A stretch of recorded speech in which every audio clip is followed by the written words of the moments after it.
And what are you looking forward to? Are you going to just fight any of the top heavyweights, or do you feel you just want to fight for one big, major, mega-dollar heavyweight? One mega-dollar heavyweight.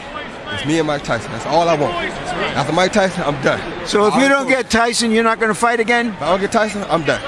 It's the 7th of September 2002 and Roy Jones Jr. just made the 11th successful defence of his undisputed light heavyweight crown following a destructive performance over Clinton Woods. And you wonder how much of this Clinton Woods is going to want to take. Because now it's batting practice, and now Woods' manager, Dennis Hopkins, throws in the towel. Jones then signalled his intent to make the jump to heavyweight by singling out then WBA heavyweight champion John Ruiz as his next target. But Tarver Ruiz will be next, that's no doubt.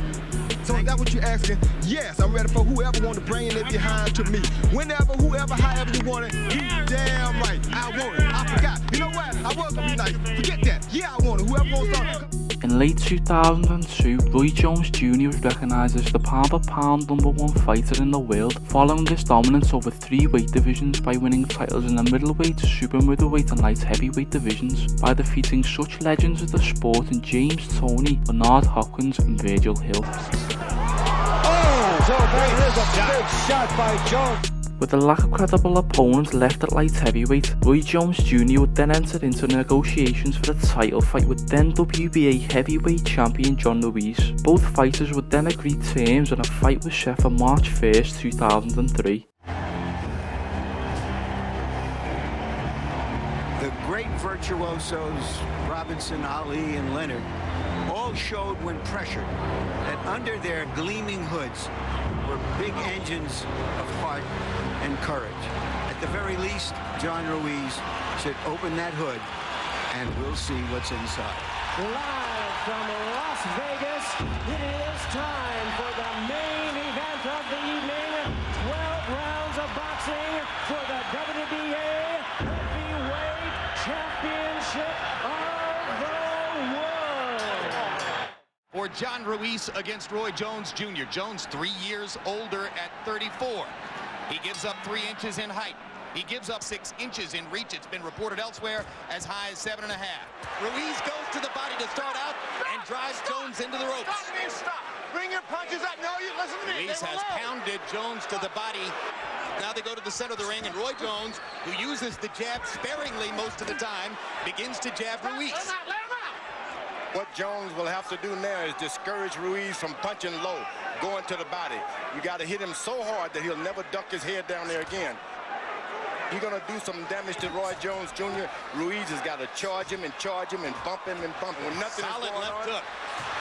And Ruiz comes back with his own left hook and lands the first big right hand. And Jones lands a left in return.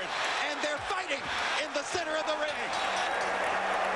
Harold Letterman, how'd you score the first 3 rounds? Okay, Jim. I got it 3-0, 30-27. Roy Jones Jr. Jim, I just like the way he's keeping that fight in the middle of the ring. That's where he wants to fight. He's getting off the good left jabs, getting off the good lead left hooks, and you know, just beating John Ruiz to the punch.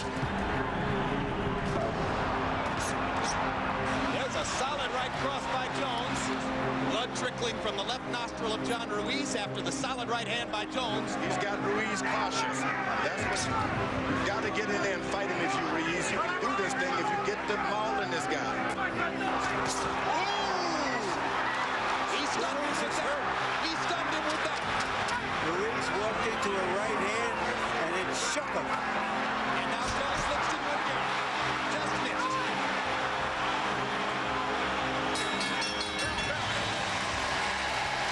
And John Ruiz has tasted Jones's power. This is the kind of round Roy Jones would like to fight all night long. What are you doing waiting? You all right? Huh? You're waiting on this kid for? Jones attacking sparingly, conserving his energy, fighting in staccato bursts, exactly the way he likes to do it. Get that all away from you. Ruiz is making a mistake of keep getting caught with shots thinking this guy can't hit. All of a sudden, those little guys will knock your head off.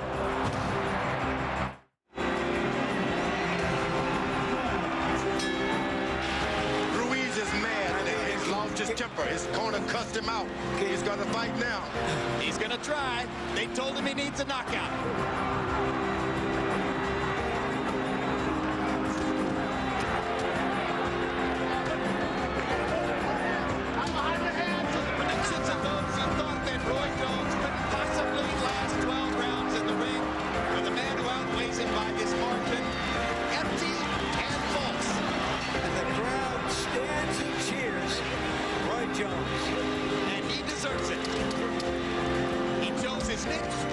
He creatively picked his risk, he excited the boxing world, and he dominated the fight. All three in favor of the winner, the new WBA heavyweight champion of the world, Roy Jones Jr.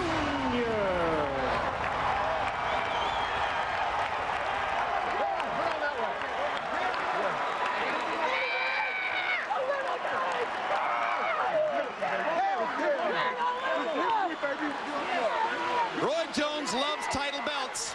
He has collected as many or more than any other current fighter, and he's got another belt now, and I got a hunch this is going to be his favorite one.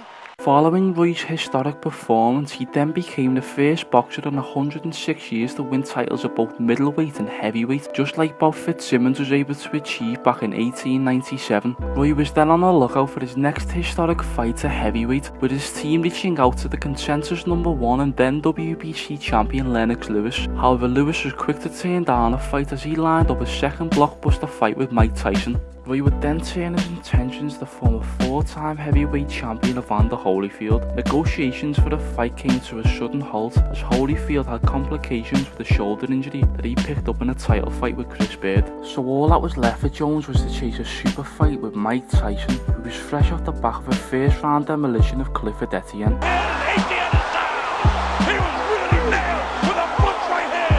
According to Andre Ward, Jones was offered $40 million for a fight with Tyson. However, Ward stated that Roy turned this offer down as he wanted to settle a long-term rivalry with new light heavyweight champion Antonio Tarver instead. He didn't beat nobody to get ranked in the top 10.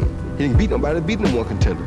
Now, I can go on and on about the dead man he fought, but he claimed when I was #1, I wasn't worthy. Roy would then strip off 25 pounds of muscle in order to make the light heavyweight limit. While in the fight, Roy looked a shell of himself early on, but was able to do enough in the later half of the fight to recapture his light heavyweight crown. Roy would then proceed to call out Mike Tyson in a post-fight interview. And what are you looking forward to? Are you going to just fight any of the top heavyweights, or do you feel you just want to fight for one big, major, mega-dollar heavyweight? One mega-dollar heavyweight.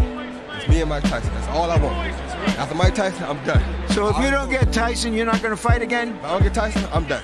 Tyson and Jones would then enter into negotiations for a blockbuster fight, but this all came to a sudden halt as Mike Tyson would file for bankruptcy, killing any chance of the fight happening. Roy would subsequently enter into a rematch with Antonio Tarver while looking to end his career on a high. You have any questions? I got a question. You got any excuses tonight, Roy? Down goes Jones on a hard left hand. Jones may not get up. It's over. And that's amazing. If you're going to do it right, get the game. The story of Roy Jones Jr. at heavyweight was more of a tale of what could have been. Remember when Mike Tyson knocked out Michael Spinks? Yeah. Kids, this is the distant past. Everyone thought Mike Tyson, they wouldn't say it out loud, but he's going to be the greatest fighter ever. Mm-hmm. He's going to be better than Ali. He's going to be better than Sugar Ray Robinson. He's going to be the greatest ever. That's what people were thinking, and the old-timers wouldn't say it, but everyone was thinking it. If I told you on that night that there is an amateur junior middleweight who is never going to come close to really losing a fight, should won a gold medal, got ripped off, win titles at middleweight, super middleweight, jump up to light heavyweight, jump up to heavyweight, against John Ruiz, beat a top 5 heavyweight and one day open 2-1 to beat Mike Tyson, you would say that's not possible. You're describing the best fighter ever. That's how we perceived Roy Jones the night he beat John Ruiz. This guy may challenge Sugar Ray Robinson for the #1 pound-for-pound spot of all time.